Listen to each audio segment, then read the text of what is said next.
नमस्कार दोस्तों, स्वागत है आप सभी का पाथफाइंडर पर। So in a very major development Bharat के इंफ्रास्ट्रक्चर के लिए सेंट्रल गवर्नमेंट के द्वारा दोस्तों 50,000 करोड़ में 8 high speed highway corridor projects को फाइनली अप्रूवल दे दिया गया है। आप लोग यहाँ पे देख सकते हैं, खबर जो है ये कल रात को ही सामने आई है। 8 high speed road corridor projects जिन पे ऊपर खर्चा 50,000 करोड़ से भी ज़्यादा का आने वाला है, उसको लेकर अब अप्रूवल यहाँ पे दे दिया गया है। और साथ में इसी अप्रूवल के साथ में ये भी कहा गया है कि अब भारत में नेशनल हाईवे डेवलपमेंट में एक बहुत ही बड़ा पॉलिसी शिफ्ट देखने को मिलेगा। इस पर्टिकुलर प्रेस रिलीज में इन्फॉर्म किया गया है कि आगे बढ़ते हुए गवर्नमेंट के द्वारा कोई भी प्रोजेक्ट बेस्ड डेवलपमेंट देखने को नहीं मिलेगी, बल्कि अब हम लोग कॉरिडोर बेस्ड डेवलपमेंट है उसको यहाँ पे देखने वाले हैं। यानी कि जैसे सरकार ने भारतमाला के प्रोजेक्ट को अनाउंस किया था जिसमें कि 6-7 लाख करोड़ का एलोकेशन किया गया था, अब गवर्नमेंट कहती है कि वो वाले बड़े बड़े प्रोजेक्ट्स हम लोग नहीं लेकर आएंगे, बल्कि अब हम लोग छोटे छोटे प्रोजेक्ट्स को लेकर आएंगे। और अगर रोड मिनिस्ट्री को 1000 करोड़ से ज़्यादा कोई भी एक प्रोजेक्ट लेकर आना है तो उसको लेकर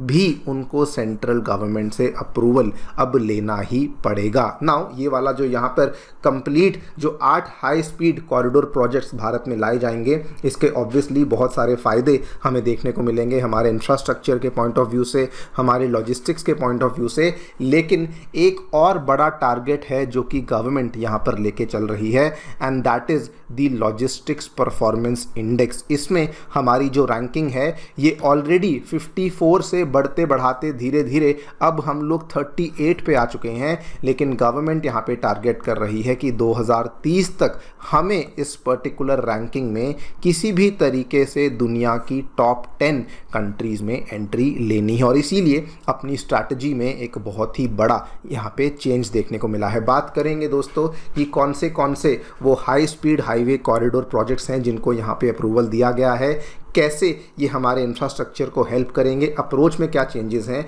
इन सभी चीज़ों के बारे में चर्चा करी जाएगी। आइए शुरू करते हैं मेरे साथ।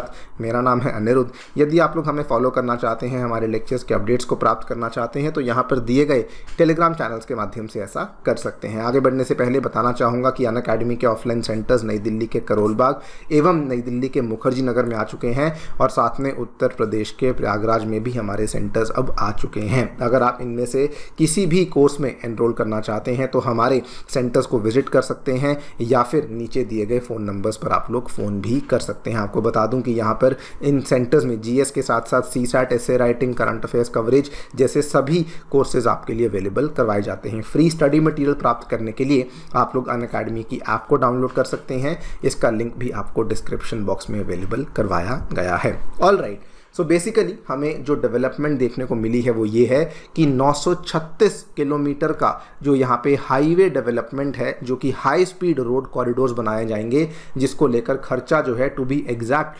50,655 करोड़ का जो कॉस्ट एलोकेशन है वो यहाँ पर हमें देखने को मिलने वाला है।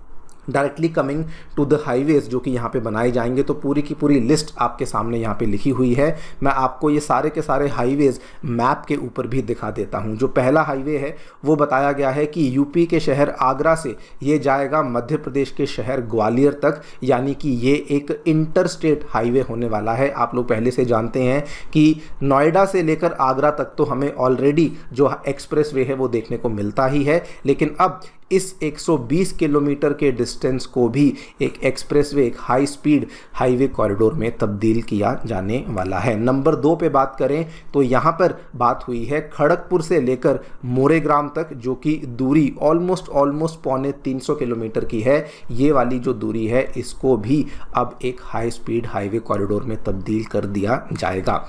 तीसरे नंबर पे बात करें तो बात आती है गुजरात में थराड से लेकर के अहमदाबाद तक। तो ये वाला जो अगेन ऑलमोस्ट 250 किलोमीटर का रास्ता है, इसको भी अब एक एक्सप्रेसवे यानी कि हाई स्पीड कॉरिडोर में यहाँ पे तब्दील किया जाने वाला है। नंबर 4 पे बात करते हैं तो यहाँ पर जो 2 मेजर सिटीज़ आती हैं जिसको थ्रू ऑलरेडी एक हाईवे चलता है, रायपुर से लेके रांची, इसके बीच में एक स्ट्रेच है जो कि पथलगांव से लेके गुमला का आता है। ये वाला स्ट्रेच स्ट्रेच है इसको यहाँ पे एक्सपैंड किया जाएगा और इसको भी हाई स्पीड कॉरिडोर में बदला जाने वाला है। उसके बाद बात करें तो नासिक फाता से लेकर के खेड़ के बीच में भी हमें एक नया हाई स्पीड कॉरिडोर देखने को मिलने वाला है। इसके बाद जो 3 और प्रोजेक्ट्स हैं उसमें एक कानपुर का बाईपास रोड या फिर रिंग रोड कह लीजिए, एंड उसके बाद अयोध्या का भी एक रिंग रोड यहाँ पे प्लान किया गया है, एंड असम के बहुत ही इंपॉर्टेंट शहर गुवाहाटी का भी एक रिंग रोड है जो कि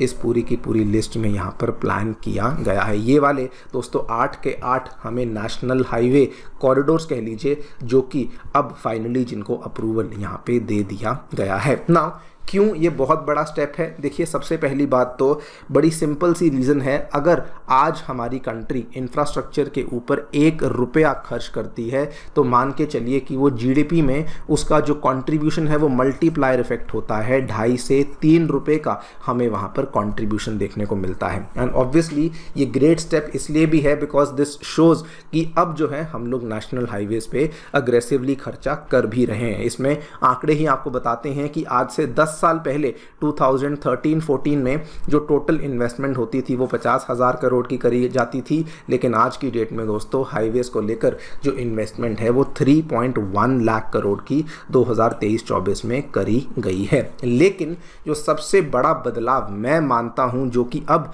हमारी नेशनल हाईवे डेवलपमेंट पॉलिसी में किया गया है वो ये है कि पहले हम लोग प्रोजेक्ट बेस्ड डेवलपमेंट करते थे। जैसे कि मान लीजिए हम करते थे ईस्ट वेस्ट हाईवे कॉरिडोर बना दिया गया है, नॉर्थ साउथ हाईवे कॉरिडोर बनाया गया है, कश्मीर से कन्याकुमारी का हाईवे बनाया गया है। लेकिन अब दोस्तों हम लोग इस तरह की प्रोजेक्ट बेस्ड डेवलपमेंट नहीं करने वाले हैं। अब गवर्नमेंट ने कहा है कि अब हम लोग कॉरिडोर बेस्ड हाईवे इंफ्रास्ट्रक्चर का डेवलपमेंट यहाँ पे करने वाले हैं। इसका मतलब क्या है, इसको समझने के लिए आप एग्जाम्पल समझ सकते हैं। आज से जस्ट 2-3 दिन पहले की बात है, सरकार ने अनाउंस किया था कि वो 12 नए इंडस्ट्रियल शहरों को लेकर आने वाले हैं। लेकिन उसमें गवर्नमेंट ने कहा था कि हम जो 12 नए इंडस्ट्रियल शहर लेकर आएंगे ना, वो वाले जो 12 नए शहर हैं उनको हम लोग ऑलरेडी डेवलप जो हमने फ्रेट कॉरिडोर्स बनाए हैं, जो हमने हाईवे कॉरिडोर्स बनाए हैं, उन्हीं के अलोंग हम लोग इन इंडस्ट्रियल शहरों को लेकर आने वाले हैं। वहाँ पर गवर्नमेंट ने साफ साफ ये कहा था कि हम लोग जो हैं छोटे छोटे इंडस्ट्रियल शहरों को बनाने वाले हैं जिससे कि लॉजिस्टिक्स हब्स क्रिएट होंगे, जिससे कि इंडस्ट्रियल क्लस्टर्स क्रिएट होंगे।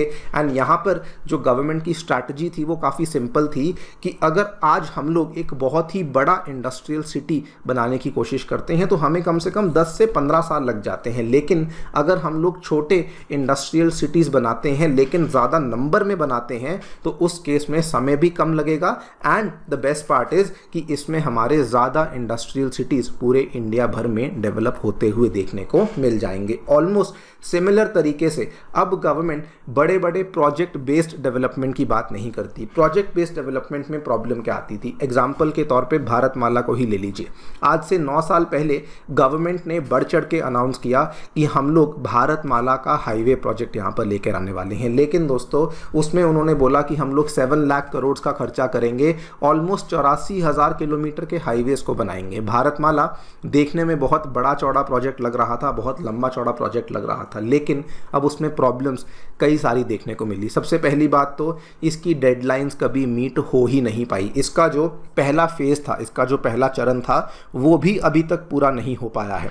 दूसरी बात, जब आप इतना बड़ा प्रोजेक्ट बनाते हैं ऐसे प्रोजेक्ट्स को ट्रैक करना गवर्नमेंट के लिए बहुत ही मुश्किल हो जाता है। तीसरी प्रॉब्लम, इतने बड़े प्रोजेक्ट में स्टैंडर्ड्स में आपको कंसिस्टेंसी देखने को नहीं मिलती। बहुत जगह पे अननेसेसरी कंस्ट्रक्शन करनी पड़ती है, बहुत जगह पे अननेसेसरी डिलेज देखने को मिलते हैं। लेकिन वहीं पर अब गवर्नमेंट की स्ट्रैटेजी क्या है कि अब हम लोग ये छोटे छोटे हाईवे कॉरिडोर्स को बनाएंगे और इसको भी कॉरिडोर्स कहा जा रहा है। मतलब कि अगर हम लोग ऑलरेडी शहर बने हुए हैं, मान लीजिए कोई शहर है, नासिक है, खेद है, तो ये ऑलरेडी छोटे छोटे इंडस्ट्रियल शहर हैं जो कि बने हुए हैं। केवल इनको जोड़ने के लिए अब हमारा जो इंफ्रास्ट्रक्चर है हम लोग उसको बेहतर कर रहे हैं। सेम कहानी आती है पथलगांव और गुमला में, सेम कहानी आती है अहमदाबाद थराड में, सेम कहानी आगरा ग्वालियर में आती है। ये बहुत बड़े शहर नहीं है, ये बहुत छोटे शहर नहीं है, लेकिन इनको जोड़ने के लिए अब जो हाईवेज गवर्नमेंट लेकर आ रही है वो state of the art expressways यहां पर लाए जाएंगे, जिसका अल्टीमेटली फ़ायदा ये होगा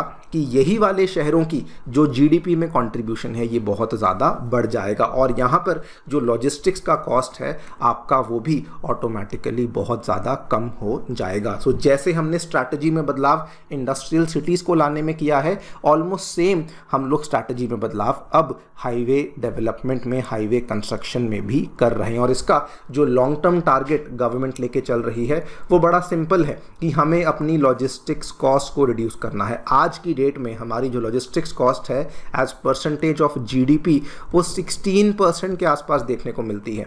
ग्लोबली जो बेस्ट प्रैक्टिसेस हैं वो 8% के आसपास लॉजिस्टिक्स कॉस्ट होती है। इंडिया ये चाहती है कि चूंकि हम लोग 5th largest economy in the world हैं, हम लोग बाय 2030 एलपीआई में टॉप 10 में आना चाहते हैं, सो दैट हमारा भी जो लॉजिस्टिक्स कॉस्ट है वो यहाँ पर कम हो सके। और ये जो बदली हुई स्ट्रैटेजी है ये डेफिनेटली इस लॉजिस्टिक्स कॉस्ट को हेल्प करने में बहुत बड़ा रोल प्ले कर सकती है। बाकी आप लोग क्या सोचते हैं हमें डेफिनेटली बताएं कमेंट सेक्शन में। Thank you so much for listening, stay tuned and